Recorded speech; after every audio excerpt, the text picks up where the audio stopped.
തിരുവനന്തപുരം കോർപ്പറേഷന്റെ മഴക്കാലപൂർവ്വ ശുചീകരണങ്ങൾക്കിടെയുണ്ടായത് വൻ വീഴ്ച.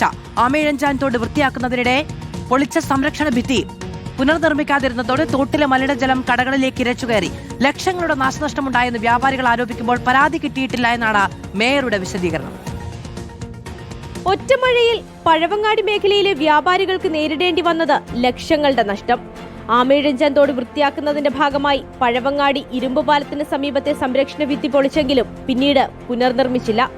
മഴ ശക്തമായതോടെ തോട്ടിലെ മലിനജലം സമീപത്തെ കടകളിലേക്കും ഹോട്ടലുകളിലേക്കും ഇരച്ചുകയറി.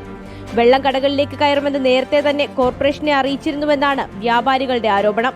വ്യാപാര വ്യവസായ സമിതിയും വിഷയം അധികൃതരുടെ ശ്രദ്ധയിൽപ്പെടുത്തിയിരുന്നു. എന്നാൽ മുന്നറിയിപ്പുകൾ അവഗണിച്ചതാണ് ഇപ്പോഴത്തെ ദുരിതത്തിന് കാരണമായതെന്നാണ് ആക്ഷേപം. എല്ലാവരും എല്ലാ ആവശ്യവും പറഞ്ഞിട്ടുണ്ട്. ഇത് ഇടിച്ചു കളഞ്ഞു കഴിഞ്ഞ പ്രാവശ്യമൊക്കെ ഇതുപോലെ മണ്ണ് വാരാൻ ഇടിക്കുമ്പോൾ അവർ തിരിച്ചു കെട്ടുക പതിവ്.